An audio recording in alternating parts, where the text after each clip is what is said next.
Networking is everything. And that's one of the reasons why I was like, you got to meet Christine Smith. Mm, And because she's like the networking Jedi, like yeah, she's Jedi. incredible. I learned a lot from her when it comes to networking and really intentional networking. Hmm. And I feel that networking in itself can help you to become more emotionally intelligent.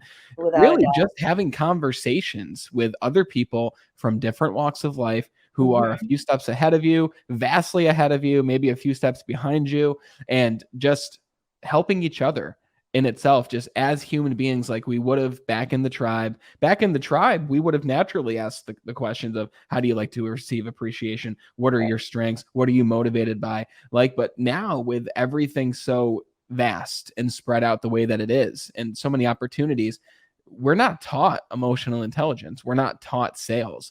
And like you were saying, I love salespeople too. And that's why they're the main audience for this broadcast, because Mhm. we're not taught how to sell in school. We're not taught how to win friends and influence people. We're not Right. taught that in Right. school. We're taught the soft skills, which have their importance, but we're not taught how to actually engage with other people and lead other people. It blows my mind that Leadership 101 is a college course, but not everyone goes there. So what happens to the cleaning person who decides to go out of high school, start a cleaning business? What Mhm. happens for that person? How do they learn to lead? So I'm curious on that thread of conversation now. Let's say you're talking with the leader of that firm or the leader of the cleaning company or even someone who's a leader in their family who wants to become more emotionally intelligent. Mhm. What does it look like if that person and you were on a discovery call and they say, Tracy, I need your help. I'm looking to up my emotional intelligence. They probably don't say that. They probably say, I want to be a more effective leader and emotional intelligence is the solution. But you tell me, how do you help people improve in that area? Sure. A lot of people during the discovery call, they'll say, I have, could be themselves or a team member. I'm looking to really build my confidence. I need to stay more focused. I need to have better relationships. So during the discovery call, I share a PowerPoint, just a few slides, and to really get their minds around, they take an online assessment, and I'm certified through Multi Health Systems.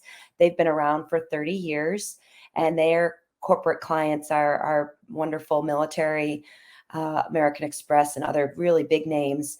So I show them what a sample report is, and that sample report uh, is the result of taking the assessment, and it has 15 different categories. And then in their report, they'll see, well, the longer the bar, the more they're using that skill set. The shorter the bar, they're not using that skill set so much. And that's okay. That's why we're engaged in this. So right away, I have that tool, those results that's customized for each individual. And then from there, I have a debrief. We go through the report in detail. That takes about an hour. And then the roadmap package includes 3 coaching sessions. So I always ask the participant, what do you want to focus on? And human nature says, well, of course, the ones that I'm not that high in right now. I'm like, okay, let me focus on the different areas. And that can be anything from impulse control to optimism, maybe flexibility, problem solving, because there's 15 of these soft skills that are evaluated. And it's through that after every session, I send an email. Hey, here's what we worked on, and here's some action items. Because I'm all about, if you're going to invest in yourself, how are you going to move yourself to that next place? So I always provide action items. And then at the end of the first engagement, that roadmap, I create a smart action plan. And I do that. It's like my gift to the participant, that I look at all of the wonderful conversations we've had over our engagement, and I give them this gift that says, here are some things that you're already working on, and here are some things that I invite you to do more of. And I'm humbled that I've had clients say, my company is not going to um, fund this for me, but I would like to work with you one-on-one, out of pocket. Yeah. And that's like the best compliment, that people are seeing such a new version of themselves. And that's awesome.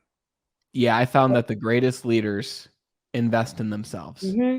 even when their company won't send them to something. Obviously, it's very valuable if your company does send you to a seminar or a retreat or even a Dale Carnegie course, because it's far and few between, right? And if you are a part of an organization that does that, that's amazing. But if they don't, how are you working to invest and improve yourself, even if other people aren't necessarily funding or helping you to do that. And Mhm. that's one of the biggest traits of leadership is how often are you working to grow and become a better version of yourself each and every day.